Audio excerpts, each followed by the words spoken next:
नमस्कार भाइयों और बहनों। मैं अपना एक लेख आपके समक्ष प्रस्तुत कर रहा हूँ। मेरे लेख का शीर्षक है भारतीय राजनीति में काला धन। अभी भी हमारे देश में बहुत अधिक काला धन है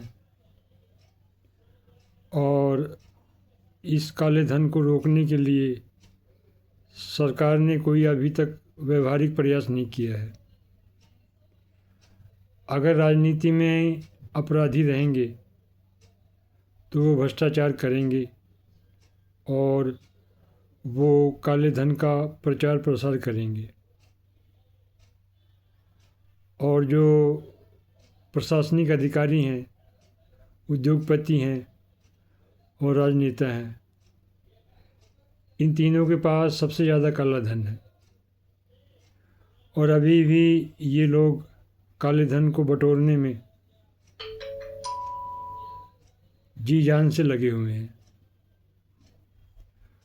तो इन्हीं सब बातों को ध्यान में रखकर मैंने ये लेख लिखा है।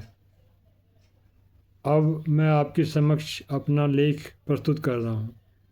इस लेख का शीर्षक है भारतीय राजनीति में काला धन। भारतीय राजनीति में काला धन अभी भी बहुत बड़ी मात्रा में है।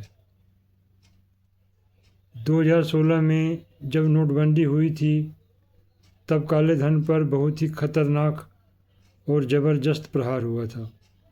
बहुत से समझदार लोगों ने नोटबंदी का समर्थन किया था तो कुछ अशिक्षित और अज्ञानी लोगों ने नोटबंदी का बहुत विरोध किया था और उसका मजाक भी उड़ाया था। नोटबंदी से काले धन को काफ़ी हद तक नियंत्रित किया गया था। आज काला धन फिर से एक बहुत बड़ी समस्या बनता जा रहा है।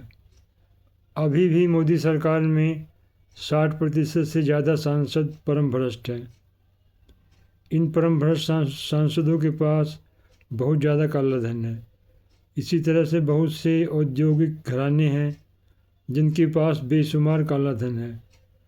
2014 में ही भाजपा को एक ऐसा कानून बनाना चाहिए था जिससे कि काले धन पर पूर्ण रूप से विराम लग जाए।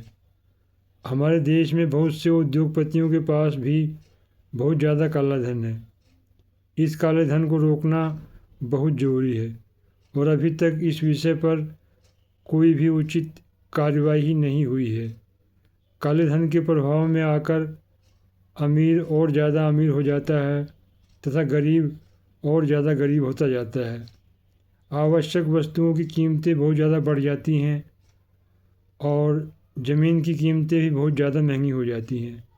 अपराध की गति बहुत ज़्यादा बढ़ जाती है। भ्रष्टाचार बहुत ज़्यादा बढ़ जाता है। काला धन देश के लिए अभिशाप है।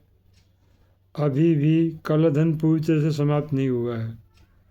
भारत के ज़्यादातर नेता, अफसर और माफिया बहुत ही खतरनाक हैं। इन्हें देश से कोई लेना देना नहीं है। ऐसे लोगों के लिए देश का कोई भी महत्व नहीं है। ऐसे लोग पैसे के लिए देश को बेचने में भी ज़रा सा भी संकोच नहीं करते हैं। मैंने बहुत से ऐसे लोगों से बात की है जिनका सरकारी अफसर बनने का मतलब सिर्फ भ्रष्टाचार करना ही है। इसी तरह से बहुत से ऐसे नेता हैं जिनका राजनीति में आने का उद्देश्य सिर्फ भ्रष्टाचार करना ही है।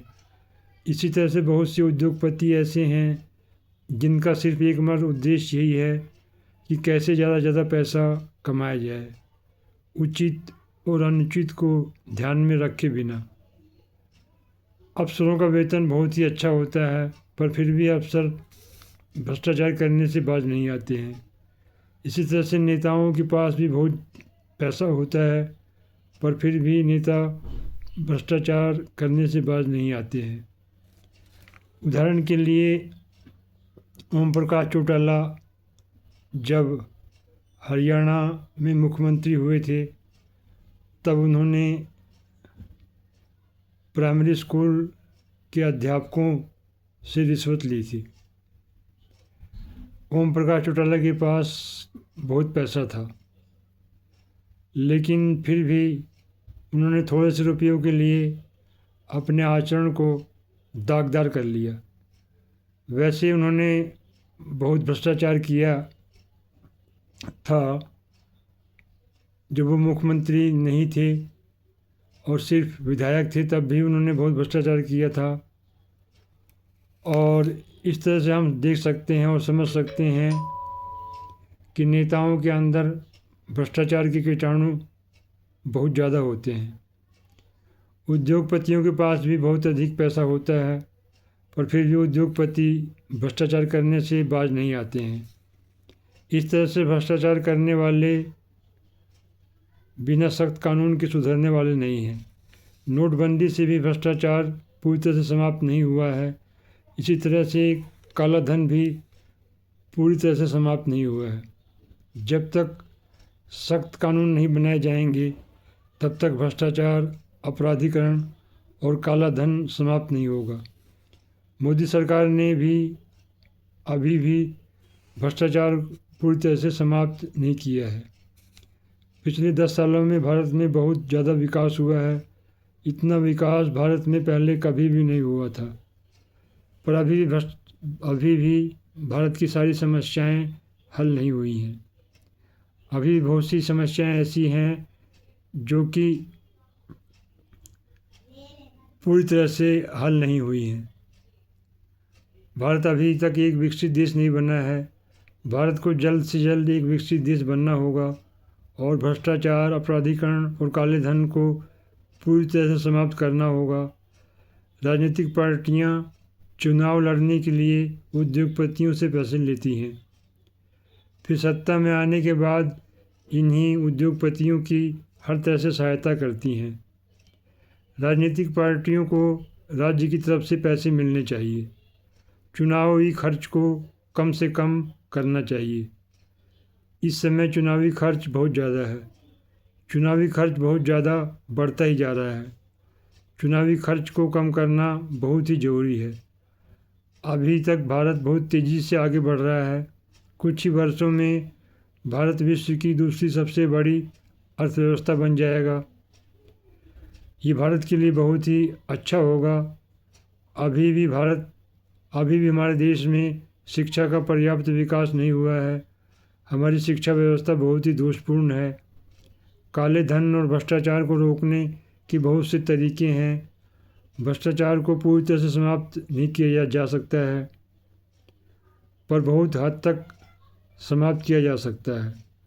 दिल्ली में बहुत से ऐसे डॉक्टर हैं जो कि बहुत ज़्यादा भ्रष्ट हैं।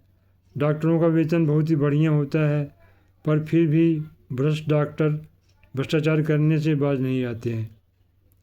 इसी तरह से भारत में भी बहुत से डॉक्टर हैं, उनमें से ज़्यादातर डॉक्टर परम भ्रष्ट होते हैं।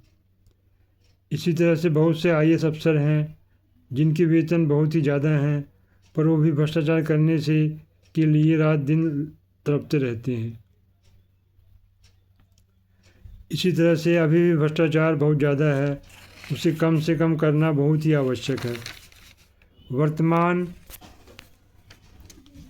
मोदी सरकार ने ऊपरी स्तर का भ्रष्टाचार तो बहुत ही कम कर दिया है, पर निचले स्तर का भ्रष्टाचार अभी समाप्त नहीं हुआ है। इस भ्रष्टाचार को समाप्त करना भी बहुत ज़रूरी है। आज भारत विश्व की चौथी सबसे बड़ी अर्थव्यवस्था बन गया है। डॉक्टरों की संख्या बढ़ी है, इंजीनियरों की संख्या बढ़ी है, वैज्ञानिकों की संख्या बढ़ी है, पर ये सब संख्याएं अभी पर्याप्त नहीं है। हमें अपने देश को एक विकसित देश बनाना है और इसके लिए हमें निरंतर प्रयास करना है। वैसे वर्तमान सरकार बहुत अच्छा कार्य कर रही है और उस कार्य में थोड़ा सा सुधार करना बहुत ज़रूरी है। अगर ये सुधार कर लिया जाए तो हमारा देश एक विकसित देश बन सकता है। भारत की क्षमताएं बहुत अधिक हैं। भारत एक महानतम लक्ष्य की तरफ बढ़ रहा है। इस तरह मित्रों, भाइयों और बंधुओं, मेरा ये लेख समाप्त होता है। मेरे वीडियो को देखने के लिए आपका बहुत बहुत धन्यवाद। अगर आपको मेरा ये वीडियो पसंद आया हो, कृपया मेरे चैनल को सब्सक्राइब कर लें, लाइक भी कर दें, शेयर भी कर दें, बेल आइकन भी दबा दें। वंदे मातरम। भारत माता की जय। नमस्कार।